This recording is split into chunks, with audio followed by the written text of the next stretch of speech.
Hi folks, I thought I'd put together a little video explaining how I make the maps I share with the group.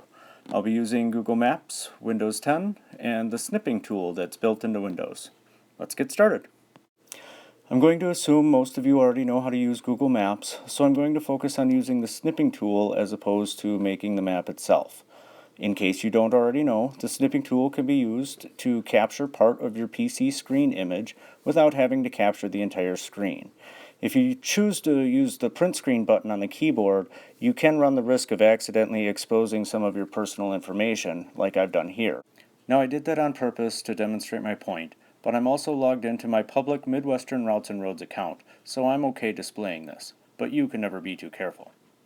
Once you have your map made, you're going to open the Cortana search menu located right here next to the Start button. When you open the menu, it should look something like this.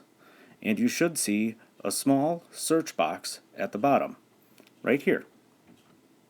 Inside that search box, you should type Snipping Tool, and you should see the Snipping Tool icon at the top of the search results. If you click on that icon, the search menu will disappear, and you should see the Snipping Tool application window open somewhere on your desktop. If you wanted to, you could take a moment and pin the Snipping Tool to your taskbar by right-clicking on this taskbar icon and selecting Pin to Taskbar. I like to pin the Snipping Tool to my taskbar so that I have easy access to it, but it's not necessary to continue. Inside the Snipping Tool application window, you'll see a few options, but for today's purposes, we're only concerned with the New button. When you click the New button, you'll notice a few things. First, the screen behind the Snipping Tool application window will go gray, and you'll also notice that your cursor is now shaped like a plus sign. You can move that cursor to the spot you want the corner of your new image to start at. Then single left click and hold while you drag the cursor to create a box within the grayed out area.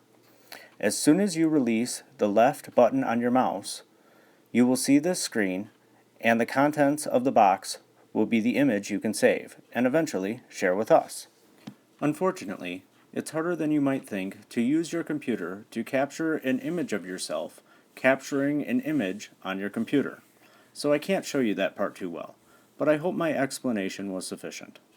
Before you save the image, make sure the entire route is included and none of the roads are cut off. Make sure the map is visible enough for others to understand what they're looking at, and I like to make sure there is at least one major city or other landmark in the image to help people who might not know the area as well as you do. If you're satisfied with the image, you can click this button to save it. I like to save the image directly to my desktop, again for easy access, but just make sure you know where you're saving it to so you can find it in the future. And now you can share the image to Facebook, just like you would with any other picture. I hope this video was as helpful as I thought it would be when I made it, but if you have any questions or concerns, feel free to let me know. You can reach me at midwesternroutesandroads@yahoo.com, and don't forget to check out our website at www.midwesternroutesandroads.com. Thanks for watching.